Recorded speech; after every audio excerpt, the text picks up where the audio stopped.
Vacuum in circulation state becomes matter. Matter is a product of creation. Hoarding breaks the circulation state. It goes against the law of nature.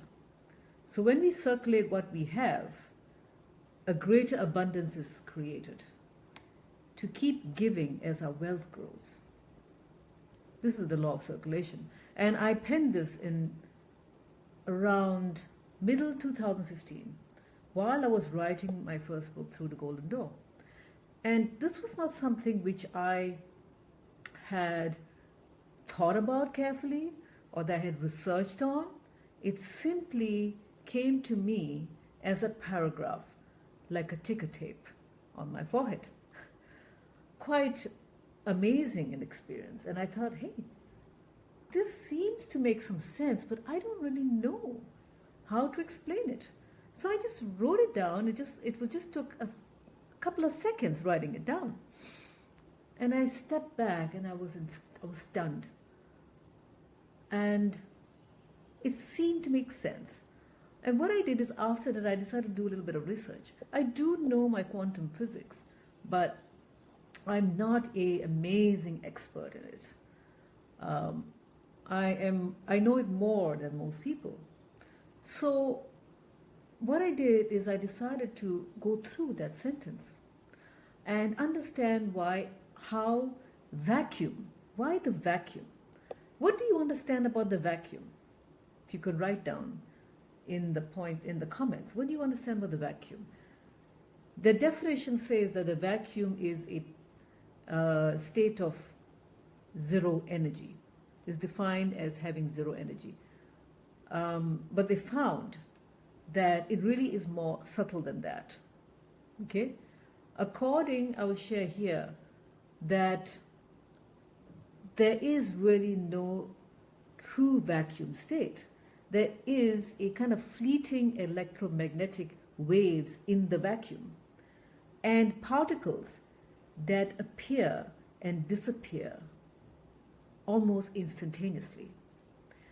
It's very much like the periodic table, which they now talk about, particles or elements that appear and disappear, exist and don't exist at the same time. So that exists in the vacuum. So it's not really a completely empty zero state. And in a way, there are particles in it and there is an energy field in it. So because there are particles in it, it means that because particles are not static, okay, they do move. And particles and waves, they exist based on how we observe. If you know the double slit experiment, if you would observe a wave, it is a particle. So even though everything is in waves, so circulation can actually exist in a vacuum state. So that's the thing.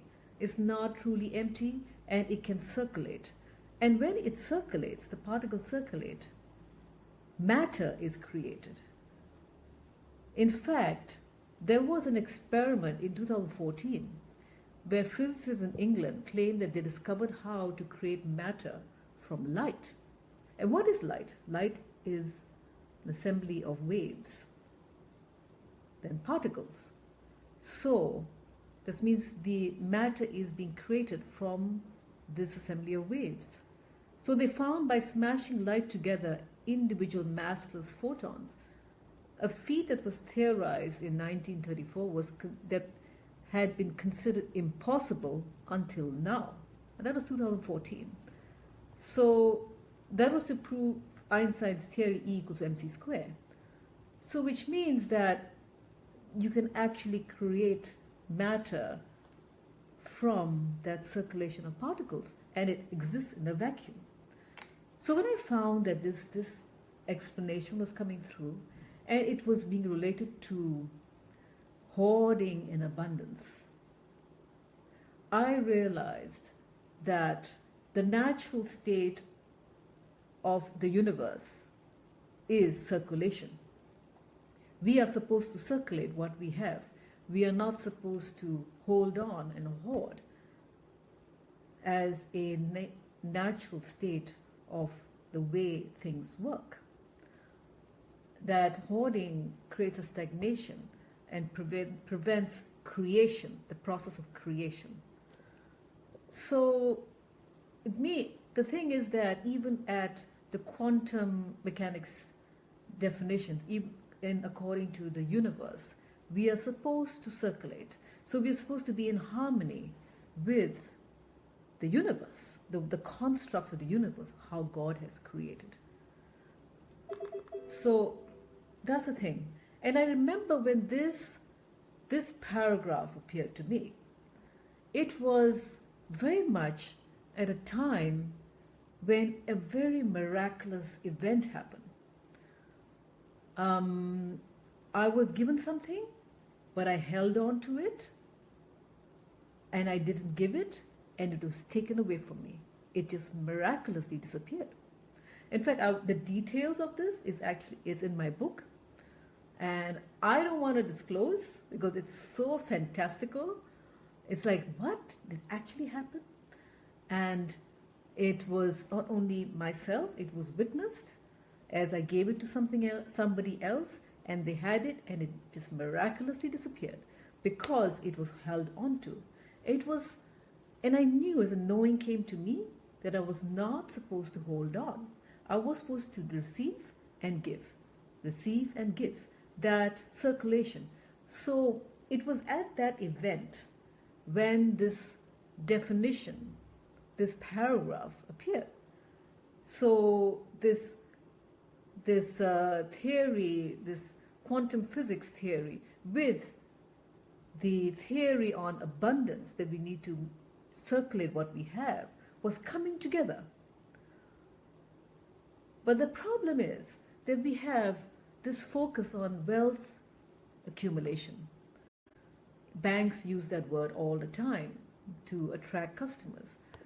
We don't realize that how much it is our natural state to keep giving and not to just hold on and to keep accumulating, when that is what's promoted in the world. We need to be able to not hold on to anything. I have never given so much in my life the past few years, and I have let go of many things, which I found it very difficult.